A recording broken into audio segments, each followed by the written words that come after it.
In this video, I'm gonna explain what is destroying your self-confidence and self-esteem. I grew up homeschooled and overweight, so I know a thing or two about insecurity and having no confidence. I'm gonna be visually breaking down what is happening because you were only born with two fears, the fear of falling and the fear of loud noises. So anything else you believe to be true about yourself was actually learned. And that means when you understand, you can unlearn it. And in this video, I'm gonna be visually breaking down what is happening, what is giving you that distortion of yourself on why you're feeling that low confidence or low self-esteem. And I'm going to be giving you practical solutions on how you can start having that confidence and high esteem that you really deserve and that is a true reflection of your worth. So let's get started. The first part of this you need to understand is perception, because you could be looking out into your world right now and people keep treating you a certain way, or you keep getting this same dynamic and you think, oh, see, this is why I can't have confidence, because these things happen and that's who I am. Well, I want you to be very clear. So this is you right now, and this is your self-image. Neville Goddard calls this your self-concept.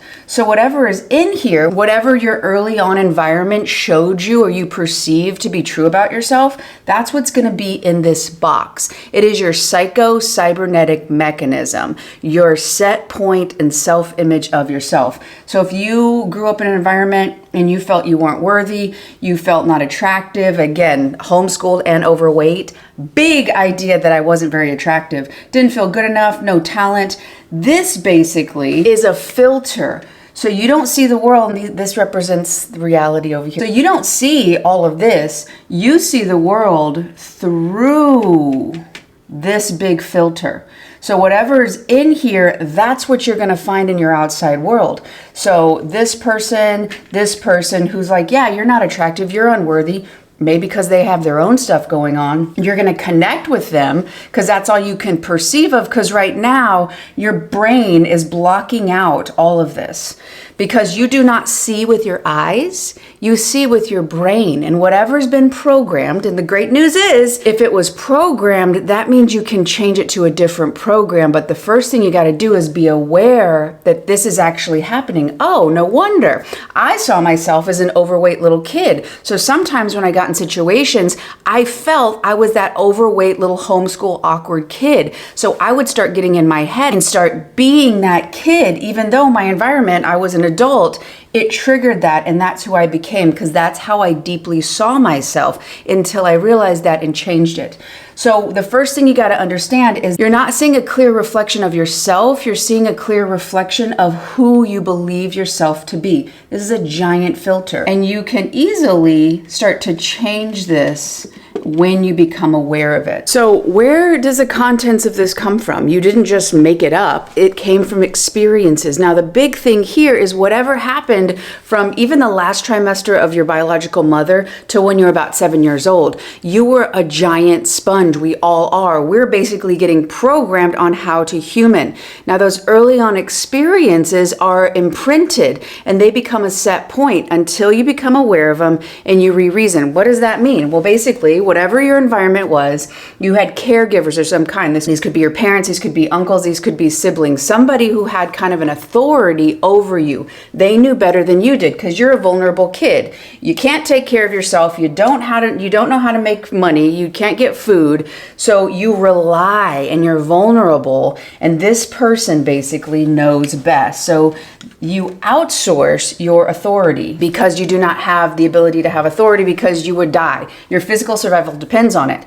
So if you had an emotional, unavailable parent, and even if this person meant really well and they loved you, but you perceived and the way that they went about it gave you the message of that you're not enough. Maybe you wanted to connect and they weren't available and you thought, oh, if I was enough, they would do it.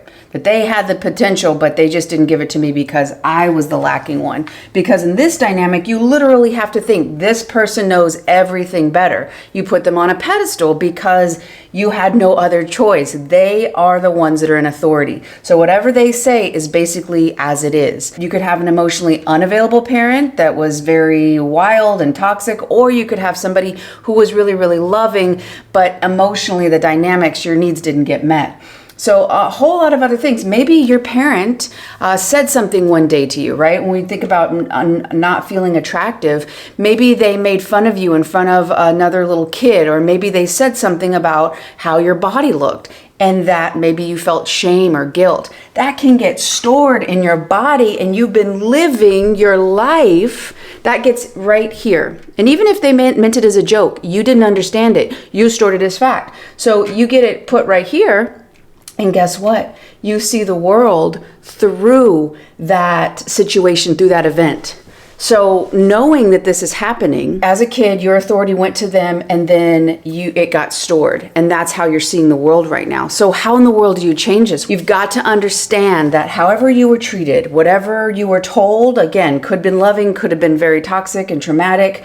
That was not a reflection of your worth. That was not a reflection of you. That was a reflection of the emotional dynamic of the adult. So they probably didn't have the emotional capacity or maturity to meet your needs. So with your adult mind, this is the second thing you can do, is just realize, oh my God, all of these things I stored as fact. Wait a second. There's a lot of things I see that my caregivers were human beings and they messed up. And when I realize that, I don't blame them. You know, there could be emotions you need to express, anger, that sort of thing, and get past it, not get stuck there. But I can realize, oh, that's not the truth of me. That is not who I was. That was what happened here. When you can start to relate differently on if somebody made fun of you as a kid, right? Maybe it was a sibling. Maybe somebody made you feel like you weren't worthy. You had to work really hard for it. That was a reflection of them and how they saw the world. That was a reflection of their filters. And when you give that back to them and you ask, how is it that I see myself? I was a wonderful little kid. The more you start to do that, the more you can change the dynamic of how this is current day affecting you. Until you do this, that authority is going to stay outside. And confidence, the etymology of the word confidence, is about trusting yourself. So something has come along and interfered with your ability to trust yourself. And you know what the big thing that is destroying your self-confidence, your self-esteem? You're stuck in outsourcing this inner authority. You are going into a situation. This is what I did. In the thumbnail of this picture, me throwing, I was still not very confident. I was using sports as a way for me to feel more confident, but I still didn't feel worthy because I thought it was what I did. The more you can start to see the insecurity comes because you're relating to your safety, you're relating to yourself through another person, which is this early on dynamic. And when you start to realize, oh, I'm starting to wonder, oh, do they think this is weird? Do they think I'm okay? Do they think I'm attractive? I'm ghosting myself. I'm emotionally leaving myself and abandoning myself unconsciously. And when I do that, I do get a reflection of somebody who's not connected to me. So then, therefore, I'm finding that in the outside world, and it's repeating this pattern. So the more you can start to own your inner authority, oh, you know what? I no longer need somebody to take care of me. I can do that. I have the authority, and I am going to learn to trust myself, that those intuitive things that whatever happened early on, I can relate to it differently. I can alchemize those situations and turn them into wisdom so I can apply them to my future. So I'm actually better off that they happened. And I can learn to take my authority back. And this can build massive trust in yourself. The more you start to take back the authority, the more you start to relate to yourself and your sense of safety. Oh, these people don't understand it. That's not a reflection that you're not attractive. That's not a reflection that you're not good enough or you're not worthy or talented. That's a reflection of how they see the world.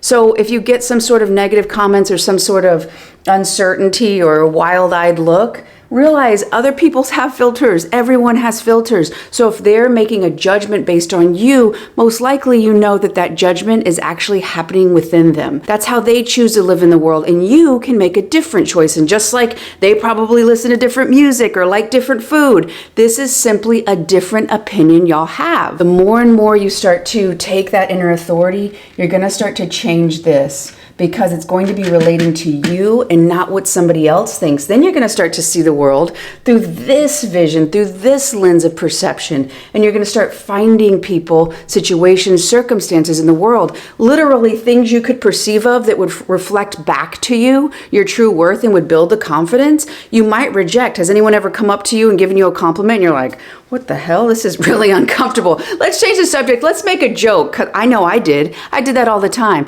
That's uncomfortable. Hey, look at that. Or make fun of myself just to like get away from that feeling, because in my image, that compliment didn't resonate. It felt uncomfortable, and so I try to push it away. The more and more you see yourself that way by giving yourself inner authority, the more those compliments can actually resonate. And you're like, yeah, thank you. I do feel that. And you can receive them because you have space for it. Reclaiming your inner authority will dramatically change the way you see yourself, the way you trust yourself, and boost your self-confidence as well as your self-esteem, because you're relating to yourself through your own value system and what you really want in the world. And it will free you to move and do the things that really fill your heart with joy. If you want an even deeper dive into understanding how you can believe something before you see it, this next video right here is going to break it down even further. Thank y'all so much for watching. I love y'all. If you like this video, click like. If you haven't done so already, join the community, and I will see you on the next one.